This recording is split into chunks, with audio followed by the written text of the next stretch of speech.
তারপরে বাংলাদেশে বাল দিবস। বাল দিবস বুঝেন তো? বাল দিবস হলো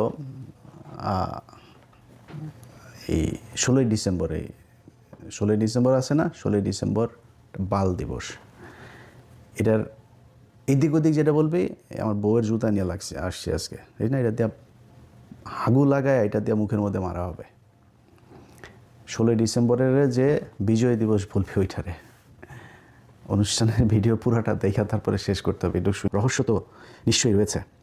ভারতীয় সেনাবাহিনীর অধিনায়কের কাছে পাকিস্তানি সেনাবাহিনীর অধিনায়কের আত্মসমর্পণের মধ্য দিয়ে প্রকৃত পক্ষে 16ই ডিসেম্বর, যাকে আমরা বিজয় দিবস হিসাবে অভিহিত করি, যাকে আমরা 16ই ডিসেম্বর বলে অভিহিত করি, সেই দিন থেকে বাঙালির মুক্তিযুদ্ধকে সরাসরি অস্বীকার করা হয়েছে। 16ই ডিসেম্বর যোদ্ধাদের বিজয় দিবস এর পরিবর্তে ভারতীয় সেনাবাহিনীর বিজয় দিবস হিসাবে ইতিহাসে আনুষ্ঠানিকভাবে চিহ্নিত করা হয়েছে।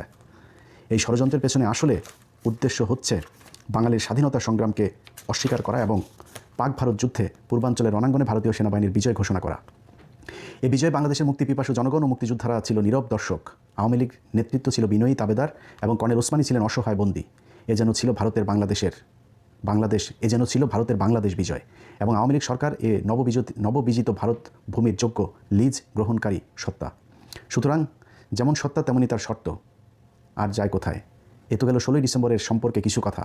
অনুরূপভাবে 17ই ডিসেম্বর তারিখে খুলনায় সার্কিট হাউস ময়দানে পাকিস্তান সেনাবাহিনীর আনুষ্ঠানিক আত্মসমর্পণ পর্ব অনুষ্ঠিত হয়।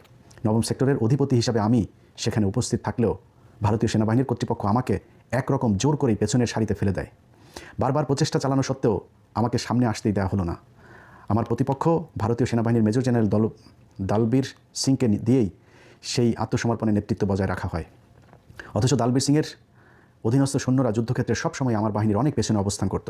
মুক্তিযোদ্ধাদের দীর্ঘ 9টি মাসের অসীম ত্যাগ, তিতিক্ষা আর আত্মাহুতির মধ্য দিয়ে রচিত বিজয় পর্ব এভাবে ভারতীয় শত্রু চক্র দ্বারা লুণ্ঠিত হয়ে যায়। সংগ্রামী লড়াকু বাঙালি জাতি প্রাণপণ যুদ্ধ করেও যেন বিজয়ী হতে পারল কেবল অপরের করুণায় বিজয় বোধ দূর করে অনুভব করতে। বিজয়ের সরাসরি স্বাদ থেকে কেবল বাঙালি জাতি বঞ্চিত হলো না, বঞ্চিত হলো প্রকৃত স্বাধীনতা থেকেই। সুতরাং সেই বঞ্চনাকারীদের কবল থেকে বঞ্চিতদের ন্যায্য পাওনা আদায় করার লক্ষ্যে আরেকটি প্রকৃত মুক্তিযুদ্ধের প্রয়োজন কি এখনও রয়ে যায়নি?